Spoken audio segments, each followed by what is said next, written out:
ہمارے والد نے ہماری ضروریات کو پورا کیا، وہ بوڑھے تھے اور ہم ان کی آخری عمر کی اولاد، اور وہ بڑے مشکل لمحے تھے جس طرح انہوں نے ہمیں پالا ہے۔ اگر وہ گھڑیاں ہمیں یاد آئیں تو کلیجہ منہ کو آتا ہے، لیکن انہوں نے ہمیں اس کے باوجود بھی رزق حلال دیا، مشکوک رزق سے بھی ہمیں بچایا انہوں نے، بلکہ ایک مشکوک سے آگے بھی درجہ ہے کہ رزق مشکوک نہیں ہوتا، رزق خالص ہوتا ہے، لیکن جو ہے وہ اس میں آپ اپنے وقار کو مجروح کر کے یا کسی سے وقتی فائدہ حاصل کر کے اس رزق کو حاصل کرتے ہیں۔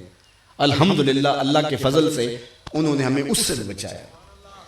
اس کی صرف میں دو مثالیں آپ کو بتاتا ہوں۔ میرے والد گرامی کپڑے کا کام کرتے تھے، اور دنیا کے اوپر کسی نے ایسا دکاندار نہیں دیکھا ہوگا جو دکان بند کر کے رکھتا ہو۔ وہ کہتے ہیں لوگ آ کے بیٹھ جاتے ہیں اور میرا وقت ضائع کرتے ہیں، میں نے قرآن مجید پڑھنا ہوتا ہے۔ تو جو گاہک آتا تو دروازے کو دستک دیتا، قرآن مجید بند کرتے، دروازہ کھولتے، ہاں بھئی کیا لینا ہے؟ اس نے کہا یہ لینا، لیا فارغ، پھر دروازے کو نکلا۔ ایسا بھی کوئی تاجر دیکھا آپ نے؟ اللہ اکبر۔ تو اس میں جب وہ کپڑا رکھتے تھے تو اس میں بھی انہوں نے طے کیا ہوا تھا کہ اس وقت زیادہ سے زیادہ جو مہنگا کپڑا تھا 30 روپے گز ہوتا تھا، اور جو درمیانہ تھا وہ 20 روپے گز، اور اس سے نیچے ہے 15 روپے، 12 روپے، 10 روپے، اس کو 6 روپے گز بھی مل جاتا تھا، اب تو کہیں نہیں ملتا۔ تو انہوں نے ایک ریشو رکھی تھی کہ 10 پہ 1 روپیہ، تو جو 20 روپے گز کپڑا تھا وہ 21 روپے گز بیچتے تھے، 21 روپے اس سے لیتے تھے، اور جو 30 روپے فی گز کا ہوتا تھا اس سے جو ہے وہ 31.5 لیتے تھے، وہ باقاعدہ اوپر لکھا ہوا ہوتا تھا۔ اب مجھے بتاؤ اس ریشو سے اپنے خاندان کی پرورش کرنا اور اتنی گراں ذمہ داریاں کیسے بندہ عہدہ برا ہو سکتا ہے؟ لیکن لوگ رزق کی کثرت کی بات کرتے ہیں، ہم نے آنکھوں سے برکت دیکھی ہے۔ کثرت اور چیز ہوتی ہے، برکت اور چیز ہوتی ہے۔ تو جو میں بات بتانے لگا ہوں، میرے بیٹے بھی بیٹھے ہیں اور آپ سارے میرے روحانی منتسب ہو میرے ساتھ، اور آپ نے آگے اپنے نسلوں کی تربیت کرنی، اور اس چیز کا ہم نے خیال رکھنا ہے کہ اپنی اولاد کو کس طرح کی تربیت دینی۔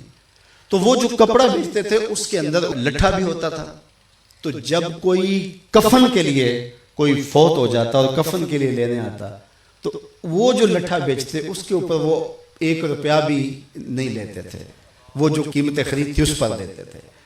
تو ان کا شعور یہ تھا کہ یہ کمائی میری اولاد نے کھانی ہے، تو میں ان کی تربیت کر رہا ہوں، تو یہ بھی پیسے ان کی تربیت میں نہیں لگنے چاہیے۔ اور دوسرا، چونکہ یہاں دیہات کے کافی لوگ بیٹھے ہوئے اچھی طرح جانتے ہیں، ان کے لیے جو ادب اور احترام کا لوگوں کے دل میں مقام تھا اور جو محبت تھی، تو وہ کاموں کے سے یہاں اس وقت یہ چنگچی بھی نہیں تھی، کوئی یہاں پیک اپ بھی نہیں چلتی تھی، تو اس وقت ٹانگے وغیرہ چلتے تھے۔ تو کبھی بزرگ تشریف لاتے تو کسی ٹانگے پہ بیٹھتے، وہ فخر محسوس کرتا اور پھر وہ آپ سے کرایہ نہ لیتا، آپ بڑا زور بھی دیتے تو زیادہ تر لوگ نہ لیتے، تو وہ کپڑا لے کر کے آتے، تو وہ پھر یہ جو راج باغ آ رہا ہے، یہ تقریباً یہاں ٹول پلازا جہاں بنا ہے اس سے پیچھے ایک جگہ ہے، وہاں اتر جاتے اور وہ 1.5 من کا بورا سر پہ اٹھا کے یہاں آتے۔ کیوں؟ اس لیے کہ وہ بیچارہ ٹانگے والا وہ میرے سے کرایہ نہیں لے گا، تو اس کی بھی تو روزی کا مسئلہ ہے نا، تو وہاں سے اٹھا کر کے سر پہ لے کر کے آتے۔ اور اس کا دوسرا فائدہ یہ ہوتا کہ جو اخراجات کپڑے کے اوپر پڑتے وہ کم ہوتے، اور وہ خود اپنے اوپر لے لیتے تاکہ گاہک کے اوپر یہ بوجھ نہ آنے پائے۔ یہ ہے ان کی تربیت کا رنگ۔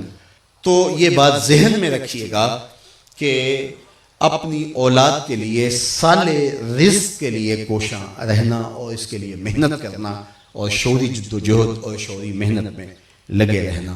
اللہ تعالیٰ کی توفیق سے انہوں نے ہماری جو سال تربیت کی، آج اس کا نتیجہ آپ کے سامنے ہے کہ یہ پورے ملک میں، پوری دنیا میں جو فیضان اور جو نور کتاب رحمت کا پھیلا ہے، یہ ان کا دیا ہوا سبق ہے جو ہم نے کوشش کی کہ اس کو یاد کریں۔